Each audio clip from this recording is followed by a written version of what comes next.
Hola, soy Manu Mazón y estamos en Estado de Sitio.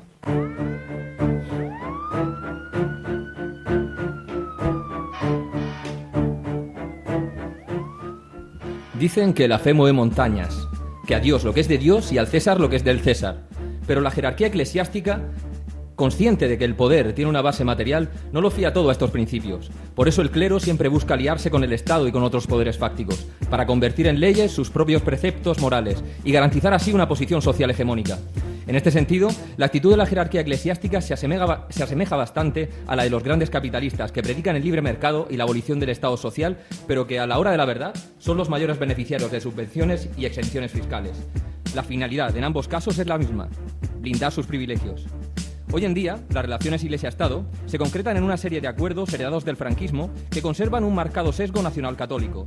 Cuestiones como la financiación de la Iglesia con fondos públicos o el mantenimiento de la asignatura de catequesis en la escuela hacen que la Iglesia católica sea, de facto, una aspiradora de dinero público que pretende mantener el monopolio de la moral en una sociedad que tiende al pluralismo y la secularización. Ante esta situación, cabe plantear soluciones generales que amplíen al máximo la libertad religiosa y la neutralidad de la administración pública y que hagan efectiva la separación entre Estado y creencias religiosas.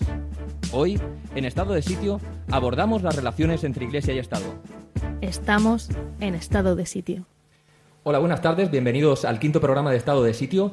Hoy vamos a hablar sobre las complejas relaciones entre la Iglesia y el Estado.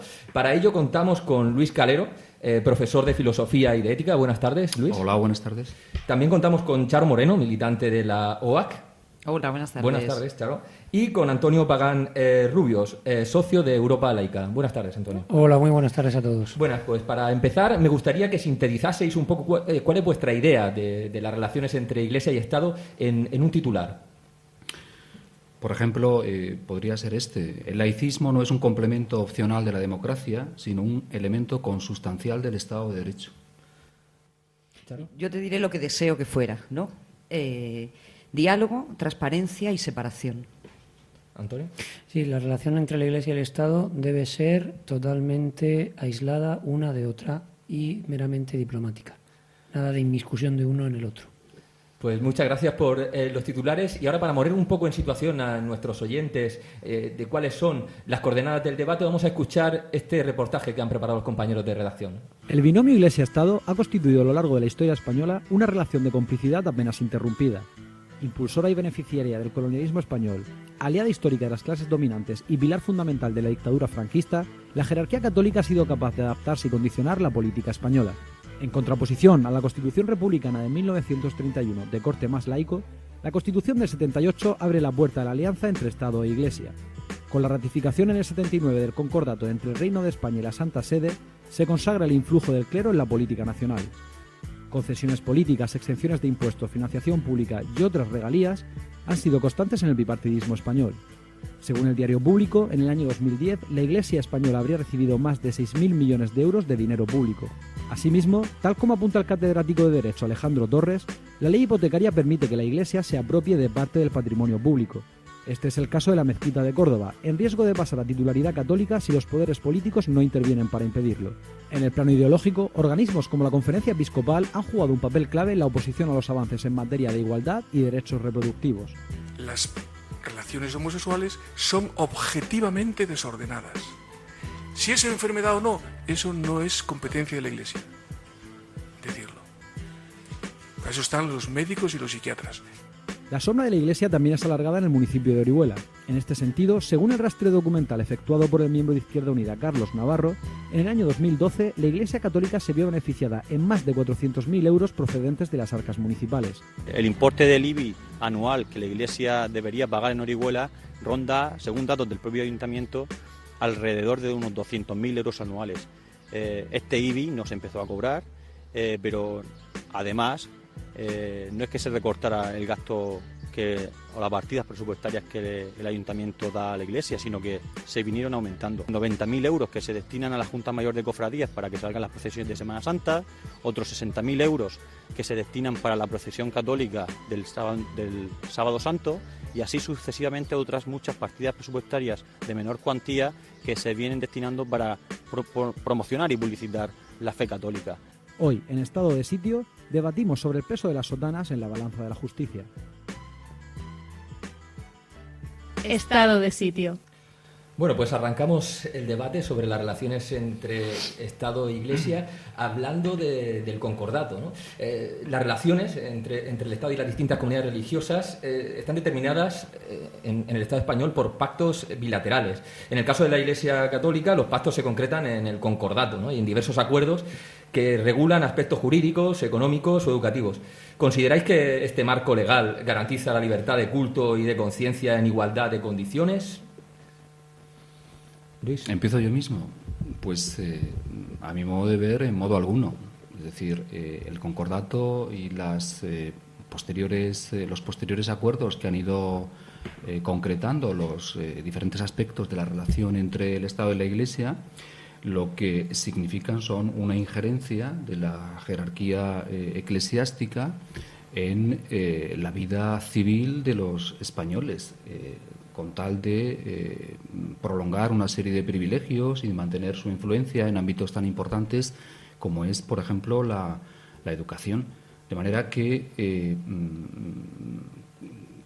por lo que respecta a lo que preguntas, claramente es una situación de debilidad del Estado democrático el que se deduce de la existencia de estos acuerdos, que habría que derogar, desde luego, para volver a recuperar el planteamiento del pluralismo ideológico, la libertad de conciencia y el Estado laico, claro.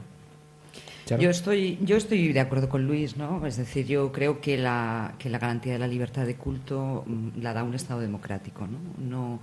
No unas leyes, no un concordato. A mí sí que me gustaría hacer una salvedad, porque hasta este momento vengo oyendo todo el tiempo hablar de la Iglesia como jerarquía y como clero, ¿no? Y entonces, como parte y miembro de la Iglesia, como creyente, como persona de la Hermandad Obrera de Acción Católica, quiero reivindicar también nuestro espacio y nuestro sitio, ¿no? Porque también somos Iglesia, que creemos en la separación, que creemos en muchas cosas, ¿no? Y entonces, bueno, pues aunque sea un espacio pequeño, que también os acordéis de que hay mucha gente en la Iglesia, ¿no? que cree y que piensa de otra manera distinta, ¿no? Me parece que eso es muy importante, aunque también pues toquemos el tema de la conferencia, de la jerarquía, pero que eso tampoco se nos olvide ni a nosotros ni a todas las personas que nos están escuchando, ¿no?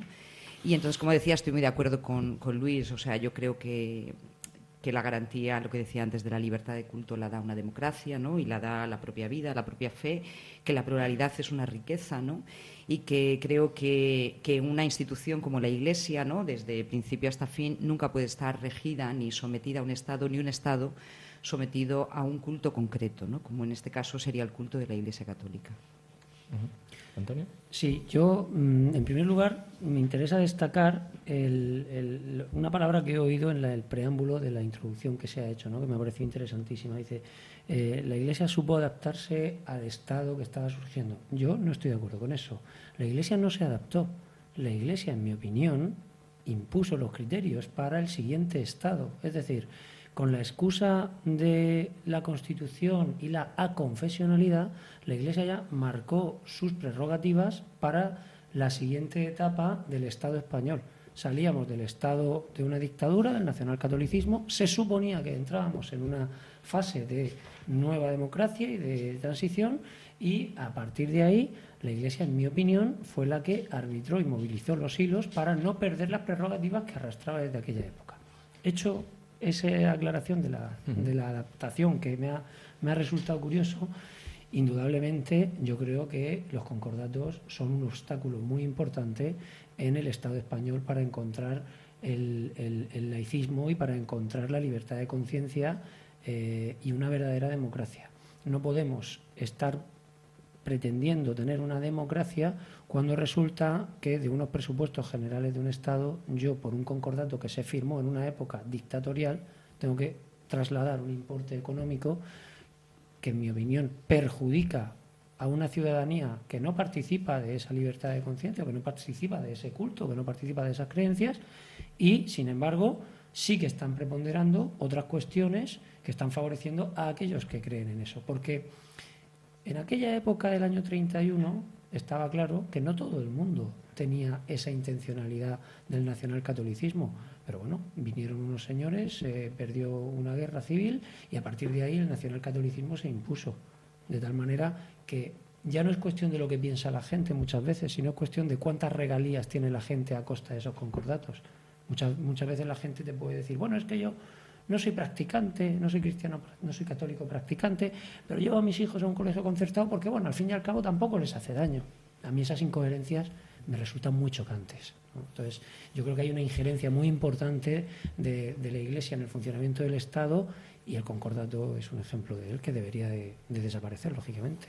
Y además ese concordato pues genera contradicciones con la propia Constitución.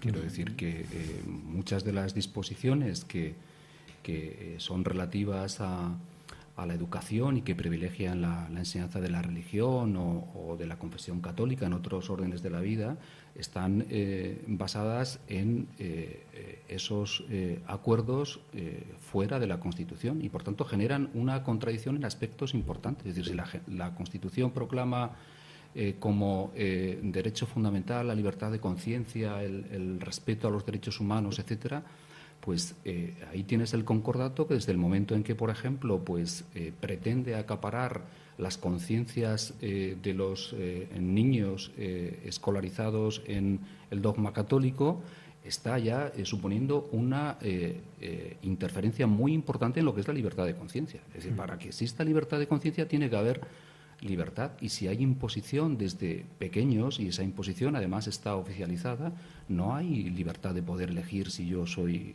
budista o soy cristiano o soy ateo. Es decir, creo que esto es muy importante, y los padres, desde luego, estoy de acuerdo contigo en que no son, yo creo, suficientemente conscientes de la importancia que tiene este punto en la formación de sus hijos. Es decir, se dejan llevar por otros criterios que tienen más que ver con la apariencia y que en el fondo reflejan también mucha segregación, mucho perfil de exclusión, de voy a este colegio o a este instituto porque ahí hay menos inmigrantes, etcétera, etcétera. Y se están olvidando de que un aspecto fundamental de la personalidad, como es la libertad de conciencia, de pensamiento, se les está, yo creo que, determinando y se les está secuestrando. Es decir, me sorprende mucho que en pleno siglo XXI a tan pocos padres les importe este asunto. De verdad, yo creo que merece una reflexión muy seria. Verdaderamente, yo creo que es un poco la herencia que hemos vivido los que hoy en día somos padres, ¿no? Y que yo creo que en mi época, en la ciudad en la que yo me crié, yo no sé si había algún colegio verdaderamente público que no estuviera participado por la Iglesia. Es decir, era una época, los años, yo estoy hablando de, yo nací en el año 70, en los años 80 yo viví, o sea, cuando murió el dictador yo tenía 5 años, quiero decir que, entonces yo viví la parte que venía de atrás y vi el cambio de la situación. Entonces, eso que tú dices de los padres, nosotros, ahora mismo, en mi opinión, los que somos ahora padres, tenemos una responsabilidad.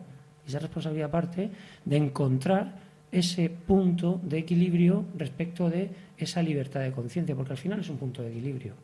Entonces, en ese sentido, es lo que yo creo que no se ha conseguido todavía. Y ahora que habéis entrado a hablar del tema de la educación, ¿de qué manera que creéis que se podrían abordar en la escuela los temas relacionados con las cuestiones religiosas y los relacionados también con los valores morales?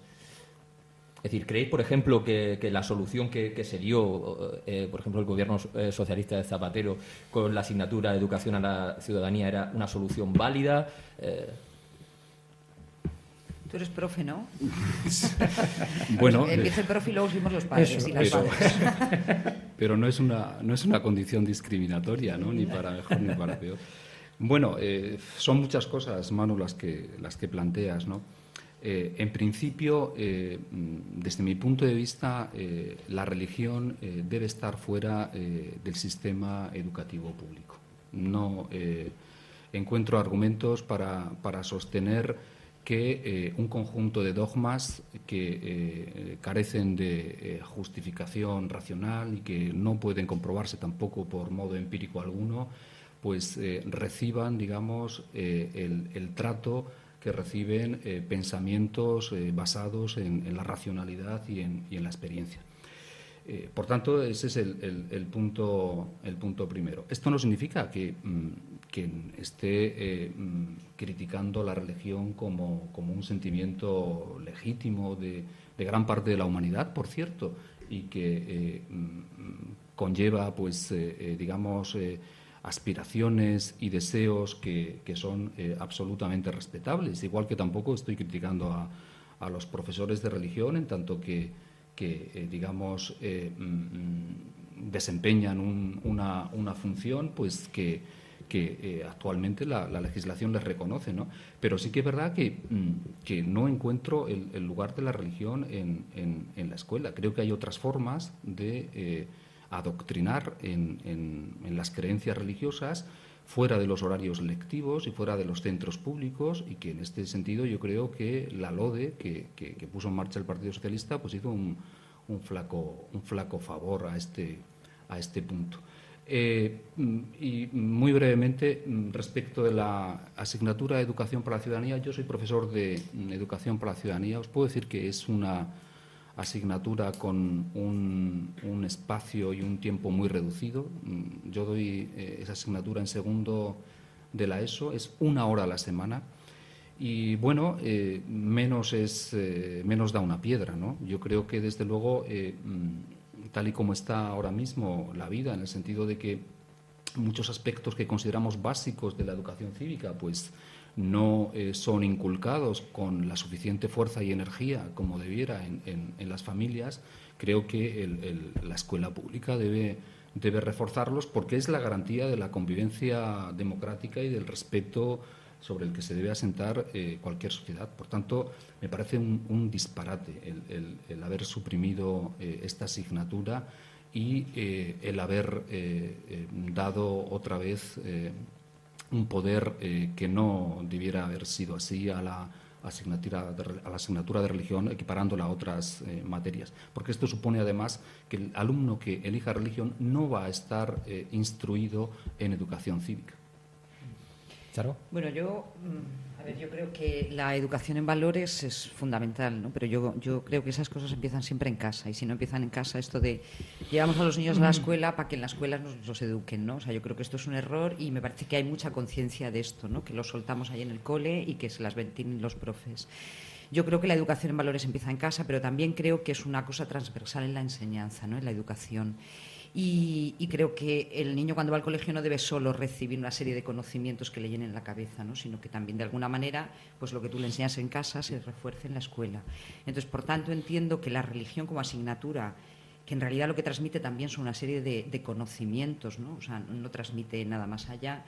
Yo creo que eso nos corresponde, ¿no? A las familias que tenemos hijos y que somos creyentes, que somos cristianos, que vivimos desde una óptica la vida, y yo creo que nos corresponde hacerlo en casa, ¿no? Y después desarrollarlo en la comunidad parroquial. Yo creo que ese es el espacio, yo creo que ese es el sitio, ¿no? En los movimientos de la Iglesia, creo que ese es nuestro lugar, ¿no? Y por supuesto en la vida, ¿no? Y en la calle, porque si no, quiero decir, esto se queda encerrado.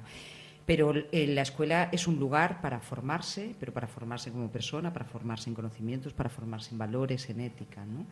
Y luego los añadidos de distintos tintes o distintos colores, ¿no? Pues creo que somos los padres y las madres a quienes nos corresponde en casa, ¿no? Es decir, yo no quiero que a mi hijo le eduquen como yo no quiero que lo eduquen, ¿eh? Es decir, entonces yo tengo que tener esa libertad, ¿no?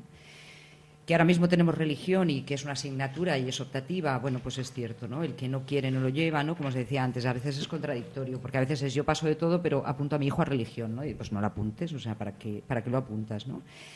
Bueno, es una asignatura optativa que yo creo y espero, ¿no? Y yo creo que muchos creyentes deseamos que con el tiempo no exista en los colegios, ¿no? O sea, que esa es una asignatura de casa, ¿no? Una asignatura de la vida, de lo que ellos ven de testimonio, y de las comunidades parroquiales, ¿no? Y de las iglesias domésticas, que para eso están. ¿Antonio? Bueno, mira, yo es que hay una cosa que siempre me ha llamado mucho la atención, ¿no? La religión siempre era una asignatura, contaba para la selectividad, contaba para o sea, hacía media, ¿no? De pronto eso desapareció, se convirtió la posibilidad de una alternativa. Ahora parece ser que vuelve otra vez la asignatura con la nueva ley famosa La ley Wert, la sí. ley Wert o la LOMCE, o que curiosamente se llama para la calidad, que no tiene nada de calidad, por lo que los expertos hablan, ¿no? Y entonces resulta que vuelve a contar como media. Pero dentro de eso, en el periodo que a mí me ha tocado como padre y llevando a niños a colegios públicos, que es una de las contradicciones más grandes que siempre me ha resultado la atención, ¿no? Hay un colegio público que tiene el nombre de un santo. Entonces dices tú, coño, estoy llevando a mi hijo al colegio público con el nombre del santo, ¿no? Resulta que en la clase de mi hija empezaron muchos niños no yendo a religión.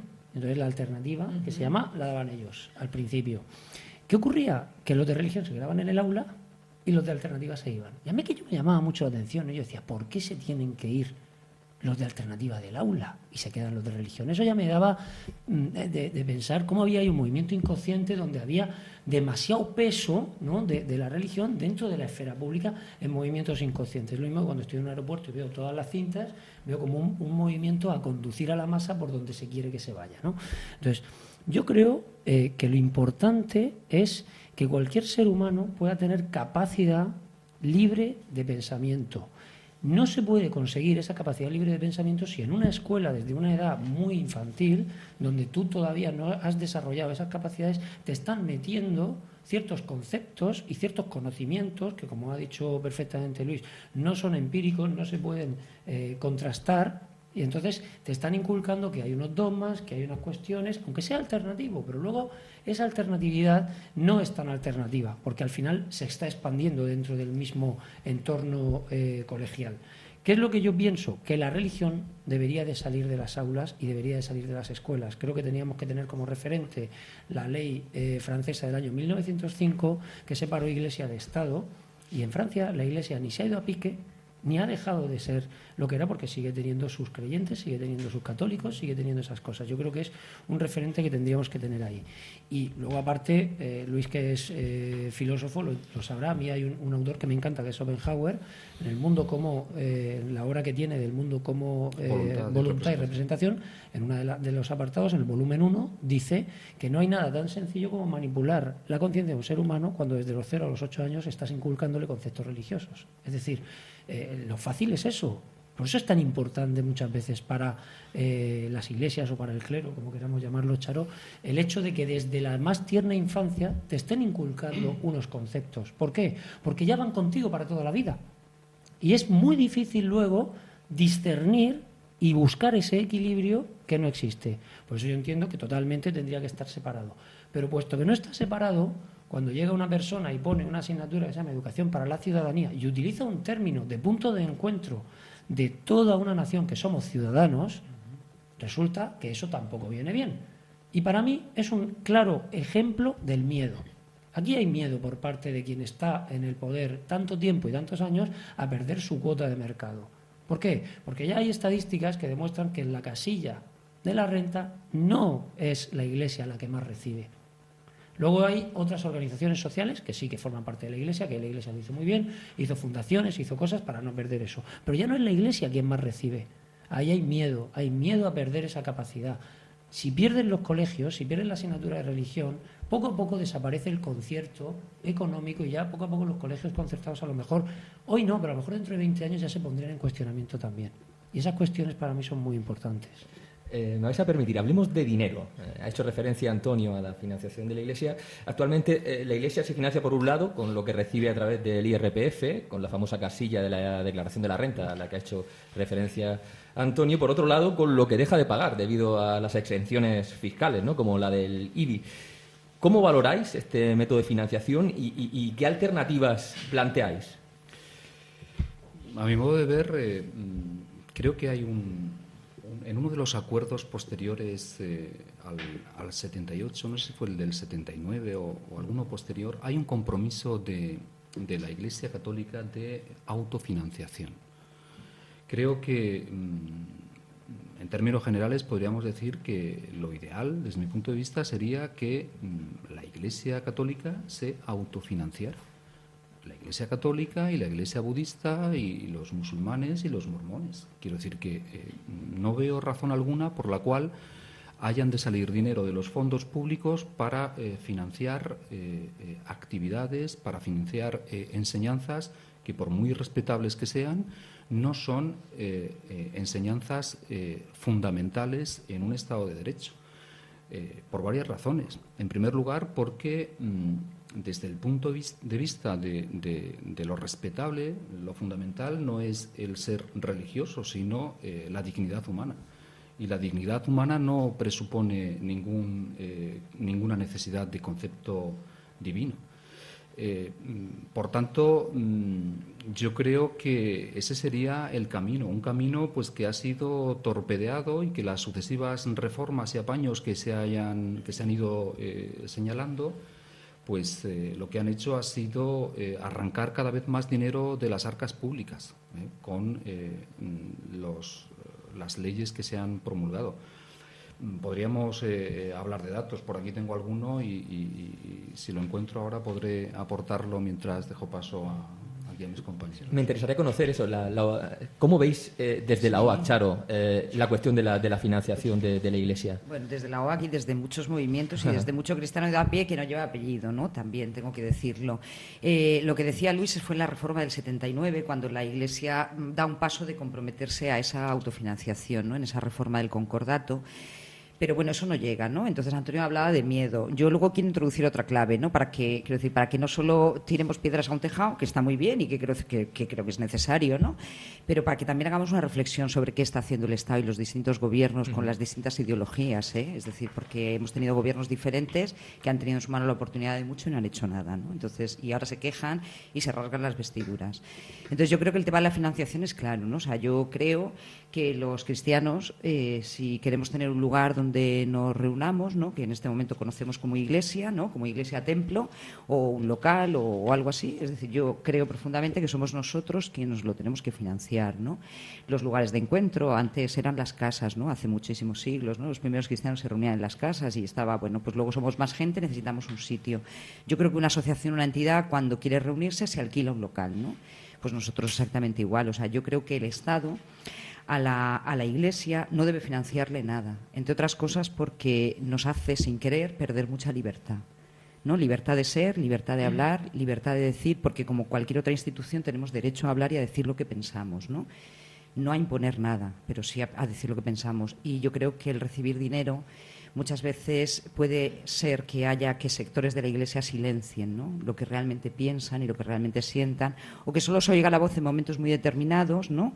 Pues como es todo este tema del aborto, ¿no? Es decir, pero se sigue oyendo solamente una voz, ¿no? No se oyen miles de voces. Entonces yo creo que aquí hay muchísimos cristianos, que yo conozco muchos y otros muchos que no conozco, pero también lo sé, que somos partidarios absolutamente de que desaparezca toda la financiación, ¿no? Y que lo que nosotros queramos nos lo financiemos, ¿no? Quiero decir, pues es una opción, que la conversión pase también por nuestro bolsillo y lo pongamos al servicio, ¿no?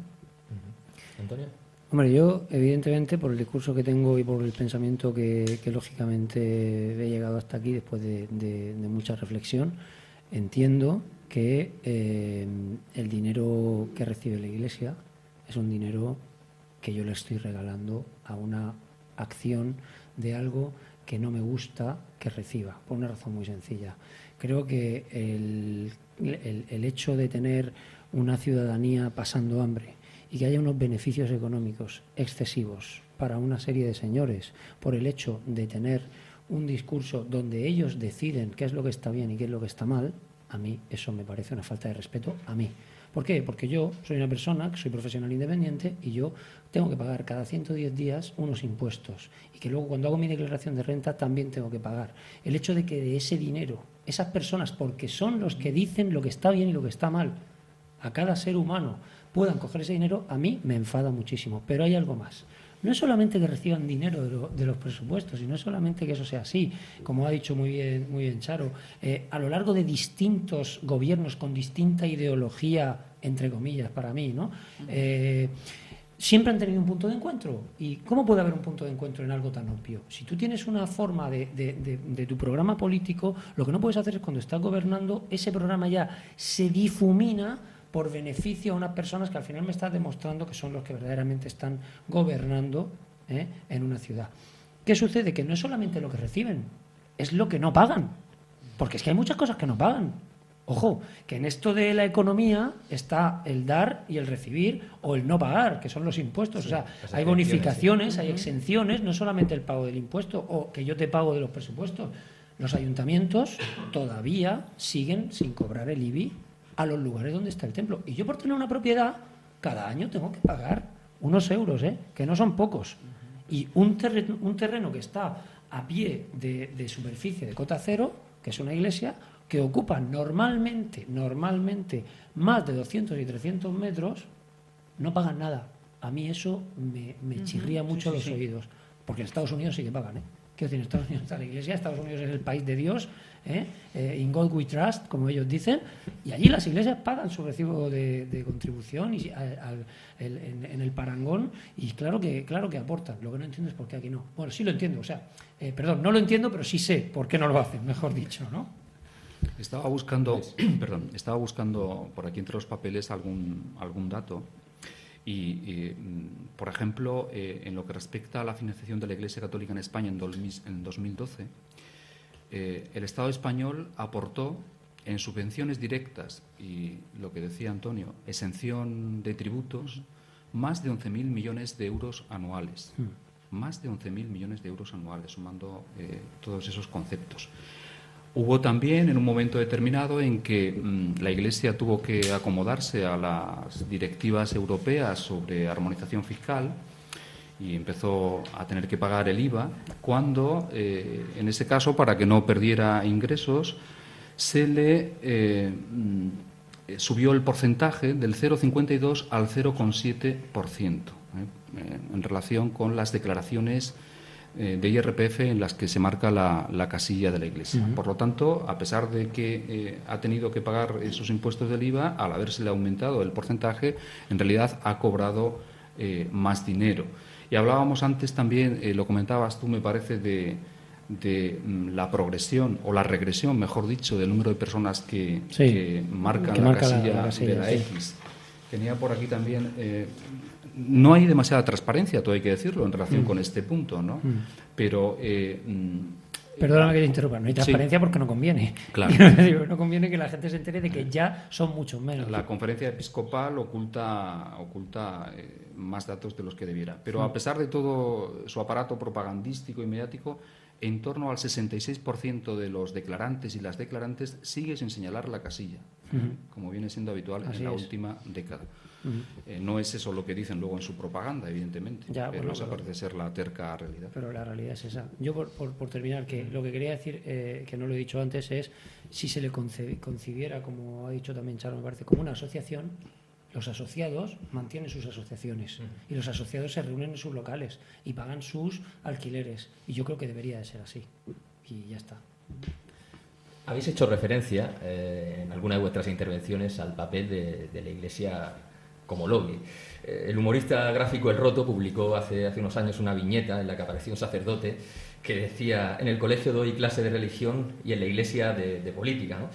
Todos conocemos el papel de la Iglesia como grupo de presión político. Me gustaría que escuchásemos unas declaraciones de Joan Tardá al respecto, el diputado de Esquerra Republicana. El señor Rouco Valera, con su representante en este mundo, el señor Gallardón, lo que nos pretenden es hacer un viaje de regresión en el tiempo e imponer una doble moral, derechos para los ricos y esta visión ultracatólica, integrista para el resto de la sociedad. Estamos hartos de su hipocresía y de la hipocresía del señor Rouco Varela, que es el representante, sí señorías, ¿quieren que se la diga? El representante del demonio. Bueno, aquí el final apoteósico de Joan Tardá. ¿A qué creéis que se debe esta actitud de la Iglesia de querer determinar los asuntos civiles? ¿Por qué asume la Iglesia ese rol de lobby político? Antonio creo que ya ha sugerido alguna hipótesis en la línea de que, de alguna forma, la Iglesia y el poder establecido pues forman un binomio en el que unas veces por intereses electorales, en el caso de los partidos mayoritarios, digámoslo así, y otras veces por influir en las normas y las leyes, en el caso de la Iglesia, pues es una relación que se retroalimenta. Yo creo que podría entenderlo mejor en el caso del Partido Popular, que es un partido de derechas, que en fin, que hay una tradición después de la Segunda República, durante todo el periodo franquista, de connivencia, de poner al dictador bajo palio. Pero para mí, desde luego, lo más decepcionante, lo más sufriente ha sido que un partido de centro-izquierda no se haya atrevido a cuestionar esta relación enfermiza y a separar de una vez por todas las relaciones entre el Estado y la Iglesia. Creo que es muy decepcionante. Y es verdad que dentro del Partido Socialista pues hay muchas sensibilidades religiosas, hay ateos, hay creyentes, hay practicantes, los hay menos, pero creo que esta consideración de separación es al margen de las creencias personales que cada miembro de un partido político pueda tener. Es una cuestión que afecta a la propia estructura del Estado de Derecho y estamos jugando con ella, y no solo no estamos avanzando, sino que estamos retrocediendo. Llevábamos 30 años estancados y ahora ya pues incluso estamos dando marcha atrás en aspectos importantes. ¿Charo? Yo creo que Antonio antes decía, ¿no? La jerarquía o como se le quiera llamar, ¿no? Yo digo, a mí es que me gusta dejarlo claro, ¿no? Sí, por nada, sino porque iglesias todos somos todos, ¿no? Sí, Entonces, está claro.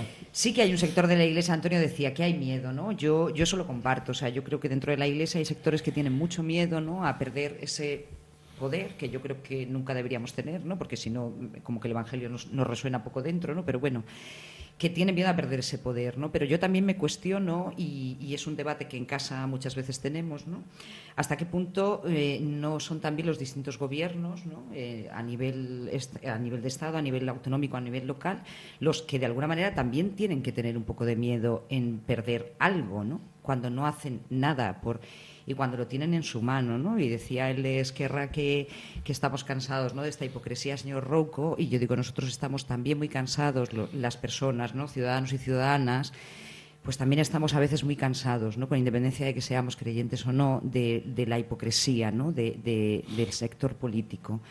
Porque yo entiendo, como decía Luis, o sea, el Partido Popular se supone, ¿no?, o se presupone, no voy a entrar en el debate, de que está basado en el humanismo cristiano, habría mucho que decir sobre eso, pero bueno, entonces no le voy a pedir nunca que haga nada, no le voy a pedir que dé un paso por romper el concordato, por separar la Iglesia del Estado, porque sé que no lo va a hacer, ¿no?, aunque debería.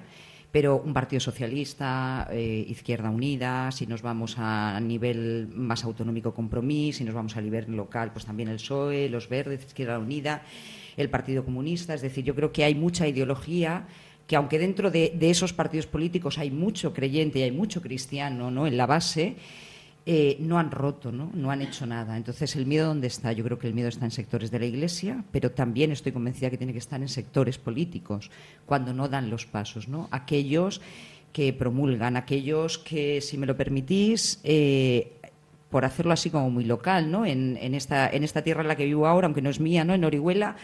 Ahora que estamos aquí la Semana Santa ya, mi hijo ha terminado el cole, en Alicante lo terminaba más tarde, hay que terminarlo ya porque estamos en Semana Santa. Pues aquí, ¿no?, en lo local, yo he oído muchas veces a algunas personas que están en el mundo de la política, que están haciendo un ejercicio público, entrar en las iglesias y quejarse de ahora hay que aguantar la misa, ahora el rollo de la procesión. Y a mí siempre me ha cuestionado, ¿no? Es decir, bueno, tú tienes la opción, tu ideología no es favorecedora de esto, ¿no? Porque ahora que estás ahí, no das el paso, ¿no? O sea, porque ahora que se está en el gobierno no se da el paso, ¿no?, de tomar decisiones, pues yo creo que serias, contundentes, que me parece que son de sentido común, que no pretenden romper las tradiciones ni pretenden resquebrajar la armonía de este pueblo, ni mucho menos, ¿no? O sea, creo que pretende darle a Dios lo que es de Dios, ¿no? Y que nos dejen celebrar la Semana Santa en paz, en armonía, en sencillez y en austeridad, ¿no? A los que creemos en esto, y al César lo que es del César y al Estado lo que es el de Estado, ¿no? Por no polemizar con el tema del caballero cubierto, ¿no? Ahora iremos a ese tema antes. Pues ahí lo dejo, ¿eh? Yo quería... Os pido brevedad porque vamos un poquito justo de tiempo, por favor. Únicamente quería decirle a Charo, y probablemente esté de acuerdo conmigo, que quizá debiéramos pedirle al Papa que rompiera y denunciara el concordato, ¿no? Pues y así os igual permitiría también a los cristianos de base pues adoptar una actitud más pura, más evangelizadora, no más acorde con lo que son vuestras creencias fundamentales, ¿no? Creo que había una propuesta en change.org para, precisamente, dado que ni el PP ni el PSOE se atreven con el asunto, pedírselo directamente al Papa Francisco. Yo, por ser breve, lo que tú has dicho, sí que me resulta también curioso, ¿no? Cuando dice el lobby, ¿no? Los lobbies de... Yo es que creo que aquí los lobbies son de los partidos políticos hacia la Iglesia. Quiero decir, en el momento que hay un funeral por una persona que ha sido presidente del Estado, se hace un funeral dentro de una iglesia. Y el presidente del gobierno, cuando saluda al que va a hacer el ritual del funeral, se agacha haciéndole una reverencia al que va a decir el ritual. Yo creo que hay ahí una cuestión muy importante. Y es, ojo, ¿quién le hace lobby a quién? ¿Quién trata de influenciar en quién? ¿Y trata de influenciar la Iglesia en el Estado? No, yo creo que es el Estado el que trata de ganarse el derecho a hacer algo diferente a lo que la Iglesia quiere. Y eso para mí es muy preocupante, ¿eh? Precisamente teníamos un corte de voz de la homilía de Rouco Varela en ese funeral de Estado. ¿Lo podemos escuchar? Aquella España que con sus jóvenes quería superar para siempre la guerra civil, los hechos y las actitudes que la causaron y que la pueden causar. Rouco Varela, como siempre, pisando todos los charcos que puede y más. Bueno, nos vamos acercando al final del programa, pero antes de abordar la última cuestión que ya de alguna manera ha adelantado Charo, que es la cuestión de las procesiones y el caballero cubierto, nos gustaría escuchar la voz de la calle sobre las relaciones entre Iglesia y Estado.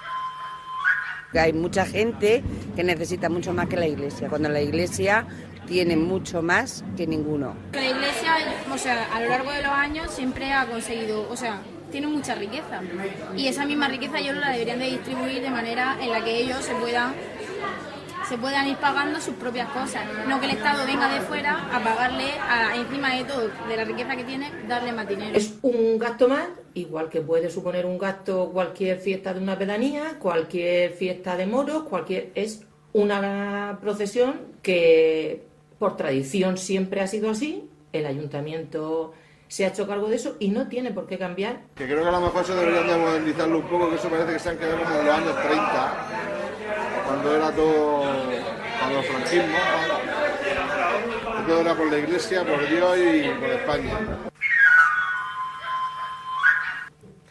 Bueno, aquí en el afilador se ha puesto de manifiesto esa tendencia a la secularización a la que hacíamos referencia antes también. Por último, antes de cerrar el debate, quería tratar el tema de las procesiones y en el caso de Orihuela, la procesión del Santo Entierro, conocida popularmente como la del Caballero Cubierto, que es una procesión que viene desde el siglo XVII y que tradicionalmente ha sido pagada con fondos públicos. Se estima que alrededor de 60.000 euros cuesta esa procesión. Desde una perspectiva laica, o bueno, en tu caso, Charo, de cristiana de base, ¿de qué manera creéis que se deben abordar estas cuestiones en las que la tradición tiene también tanto peso? Luis. Bueno, yo es que no soy de Orihuela, entonces quizá aquí pues... pero bueno, en general de las procesiones, en casi todos los pueblos, el ayuntamiento... Sí, no lo decía como excusa. Yo llevo aquí viviendo ya más de 20 años y mis hijos son de aquí, por tanto ya he echado raíces aquí, ¿no? En principio, como norma general, a mí me parece que un político no debe asistir a ninguna procesión confesional. Es decir, y si lo hace, debe hacerlo a título propio, pero no como responsable de un cargo público en representación de toda la ciudadanía. Porque dentro de toda la ciudadanía, evidentemente, hay muchos creyentes, muchos cristianos, pero también los hay que no lo son, que son de otras confesiones o simplemente pues, son ateos. Con relación al tema concreto del caballero cubierto, hombre, aquí se mezcla también una cuestión de interés turístico, económico.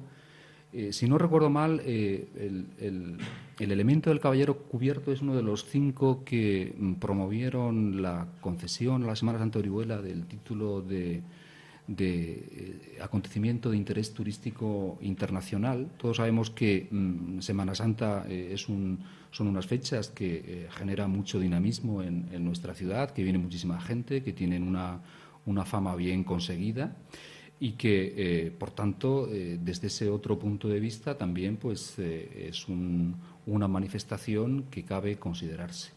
Yo, en este intento por conciliar lo que es la tradición con el respeto al laicismo, me parece que no tengo claro que deba ser el ayuntamiento, digamos, primero el que designe el caballero cubierto, salvo que en las disposiciones que regulen ese nombramiento pues se hiciera, no fuera excluyente. Es decir, yo no sé si, por ejemplo, puede ser dama cubierta una mujer.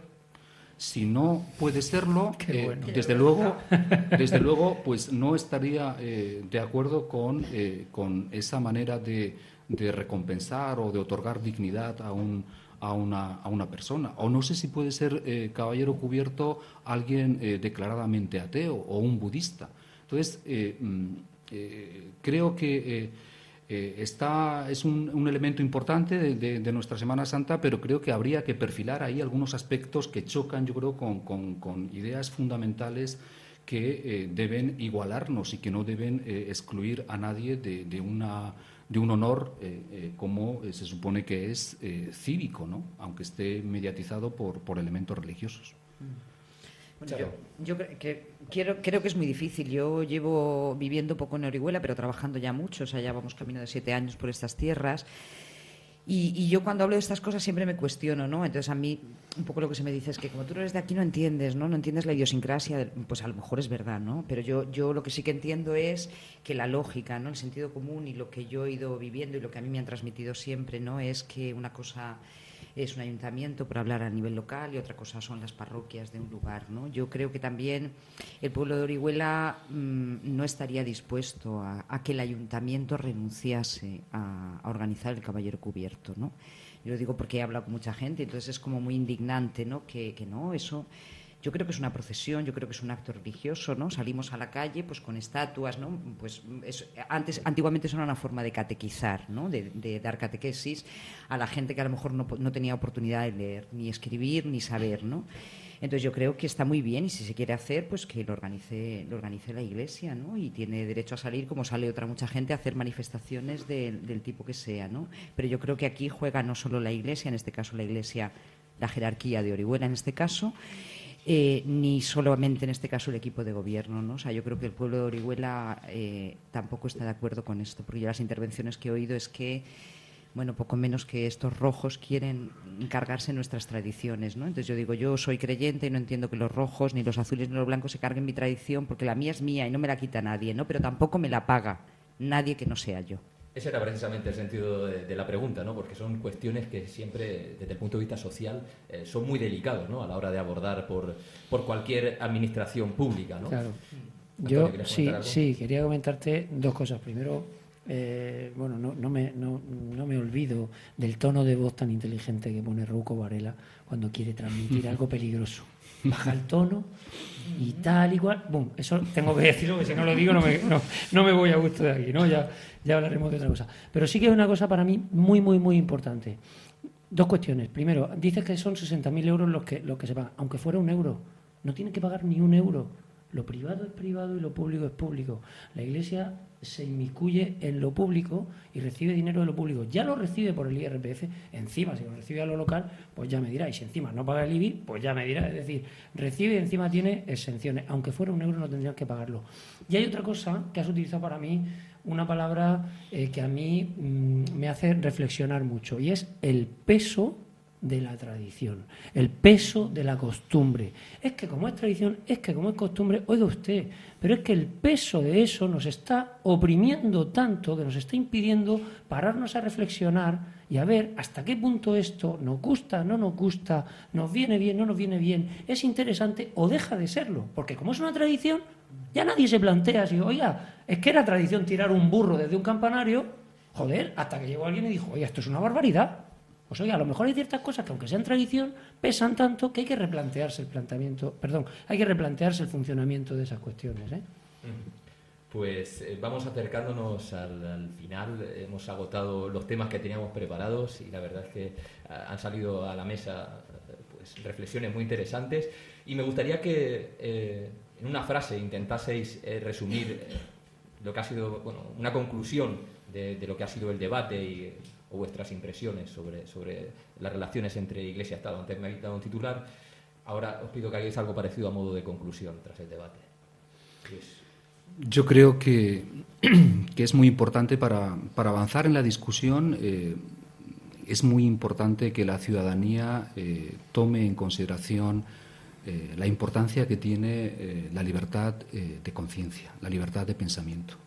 Debemos dar valor a esta condición, porque de lo contrario, pues siempre estaremos bajo el peso de la tradición, bajo el peso de la costumbre, que como ha dicho Antonio, muchas veces es un planteamiento acrítico y que es un dejarse llevar que no conduce al objetivo deseable, que tal y como hemos defendido aquí, es la consolidación, la implantación y la consolidación de un Estado verdaderamente laico. Claro.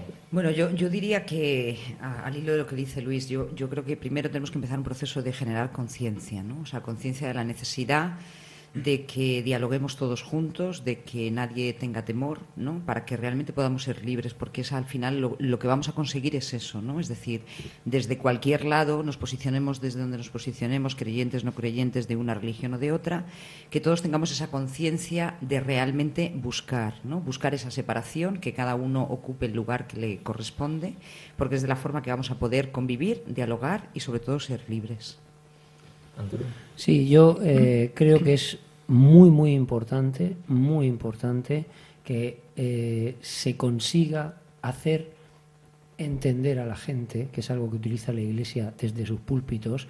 Yo he oído este laicismo soterrado. Bueno, no es laicismo soterrado, es un laicismo abierto, pero que hay que erradicar ese discurso de la Iglesia de confundir a la ciudadanía en que en cuanto a laicismo significa abolición de la religión. No. Ojo, pongamos los conceptos en su sitio. Laicismo significa, como hemos dicho, libertad de conciencia. Significa que usted, en su casa y en su parroquia, hace lo que le apetezca con las creencias que tiene, pero que en lo público, en el punto de encuentro de toda la ciudadanía, que es lo público, cada uno tiene libertad de expresar lo que quiere y no debe predominar una única tendencia de conciencia. Entonces, yo creo que es muy importante separar los conceptos y dejar de permitir que se diga que el laicismo es abolición. No, laicismo es respeto, es libertad de conciencia, es tolerancia al otro en el punto de encuentro de toda la ciudadanía, que es lo público. Pues muchas gracias a los tres por haber participado en el debate y por haber compartido con nosotros estas reflexiones que invitan a pensar, ¿no? y a debatir de una manera sana, ¿no? sobre las relaciones Iglesia-Estado. Hoy he prestado mi voz a este programa, pero el programa no lo he hecho yo solo, evidentemente. Álvaro Belmonte es el hombre de la cámara y Álvaro Samper y Carlos Bernabé han estado a los mandos de la nave del misterio.